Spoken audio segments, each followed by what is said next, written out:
ایک بزرگ تھے، یہ نہر کنارے وضو کر رہے تھے، تو کئی دنوں کے فاقے تھے۔ کیا دیکھا کہ پانی کی سطح پر بہتا ہوا ایک خوش نما سیب آیا، تو اشتہا غالب ہوئی، اس کو پکڑا اور کھا لیا۔ جب کھا چکے تو پھر خیال آیا یہ تو میرا تھا ہی نہیں، یہ تو مال لقطہ تھا، تو میں نے اس کو کھا لیا، اب اس کا مالک کیسے ملے؟ جس سمت سے پانی آ رہا تھا اس سمت سفر شروع کر دیا۔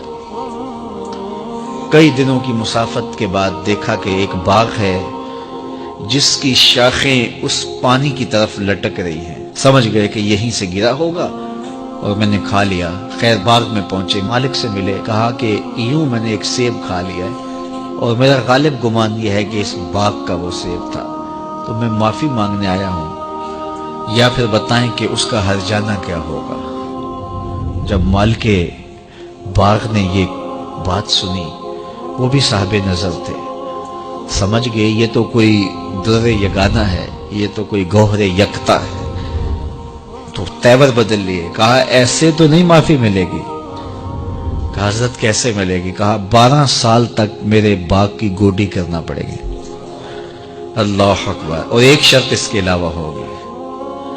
کہا ٹھیک ہے، میری غلطی تو معاف ہو جائے گی نا۔ 12 سال تک باغ کی گوڈی کرتے رہے۔ ایک دن فرمانے لگے وہ صاحب باغ جو تھے کہ سیب توڑ کے لاؤ، مہمان آئے ہیں۔ تو وہ سیب توڑ کے لائے تو وہ کچے ہی تھے، تو کہا تم 12 سال ہو گئے ہو سیبوں کے باغ میں رہتے ہوئے، تمہیں پتہ نہیں کہ کچے سیب اور پکے سیب کیسے ہوتے ہیں؟ کہا حضرت مجھ سے قسم لے لیجئے 12 سال میں ایک دفعہ بھی نظر اٹھا کے سیبوں کی جانب نہیں دیکھا۔ ایک سیب کھایا تھا، میں تو اس کی سزا بھگت رہا ہوں، میں تو گوڈی کرتا ہوں، اوپر کبھی نظر بھی میں نے نہیں اٹھائی۔ سینے سے لگا لیا، کہا ایک شرط تمہاری پوری ہو گئی، اب دوسری شرط ہے کہ میری ایک بیٹی ہے جو آنکھوں سے نابینا ہے، کانوں سے بہری ہے، بول سکتی نہیں، اور وہ اپاہج بھی ہے، چل بھی نہیں سکتی، اس سے تمہارا نکاح کرنا چاہوں، اگر تمہیں قبول ہے تو معافی ہو جائے گی۔ کہا ٹھیک ہے جی قبول ہے، میرا گناہ معاف ہو جائے، میں زندگی کاٹ لوں گا، کوئی بات نہیں ہے۔ خیر نکاح ہو گیا۔ کہا کہ یہ کمرہ ہے، یہاں آپ کی زوجہ آپ کی منتظر ہے۔ جب وہاں گئے تو ایک خوبرو دوشیزہ منتظر تھی، تو فوراً پلٹے کہ میں غلطی سے کسی اور کمرے میں آ گیا ہوں۔ پلٹتے ہوئے دروازے کی چوگاٹ سے سر پھٹ گیا، خون بہنے لگا۔ جب باہر آئے تو صحن میں پہنچے تو وہ بزرگ وہاں تھے۔ کہا کیا ہوا؟ کہ حضرت ایک غلطی کی سزا اتنی کاٹی، اب کہیں دوسری غلطی نہ ہو جائے۔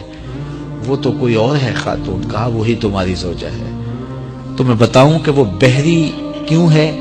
آج تک اس نے غیر محرم کی آواز نہیں سنی۔ تو میں بتاؤں کہ وہ بول کیوں نہیں سکتی؟ آج تک اس نے غیر محرم سے کلام نہیں کیا۔ اندھی اس طرح ہے، آج تک اس نے غیر محرم کو نہیں دیکھا، اور اپاہج جس طرح ہے، چل کے کبھی گھر کی دہلیز سے گئی نہیں ہے۔ تو اس خاتون کا جب نکاح ہوا اور پھر ان سے اللہ نے ان کو ایک بچہ دیا جس کا نام ہے الشیخ عبد القادر جیلانی۔ جب ماں باپ اس طرح کے ہوں تو بیٹے اس طرح کے ہی ہوتے ہیں۔ باپ کا لقمہ پاک اور ماں اپنی آبرو کی کیسی محافظہ، پھر در یگانہ اور گوہر یکتا جو پیدا ہوتا ہے وہ دین کی احیاء کرنے والا ہے، دین کی مردہ قدروں کو نئی زندگی دینے والا ہے۔ حضرت ملا علی قاری لکھتے ہیں کہ حضور غوث اعظم جب مجلس واعظ کرنے بیٹھتے تو 70 ہزار کا اجتماع آپ کے مجمع میں ہوتا، اور عمومی طور پہ اللہ کی رحمتوں کے حوالے سے بات کرتے، اور جس دن آپ اللہ کے قہر، غضب اور جلال کی بات کرتے کئی جنازے اٹھتے۔ یہ آپ کی گفتگو کے اندر عصر کا رنگ اور شیرینی تھی۔ اللہ اکبر۔ تو باپ دیکھیے کہ رزق کے معاملے میں کتنا محتاط ہے، اور ماں دیکھیے اپنی عصمت کی کتنی حفاظت کرنے والی ہے۔ مائیں بچوں کی تربیت کرتی ہیں، ماؤں کے ذریعے سے پاکیزہ صرف بچے جنم لیتے ہیں، تو لہٰذا ماؤں کو اچھی تربیت کا حامل ہونا چاہیے تاکہ وہ آگے اچھی تربیت خود کر سکے۔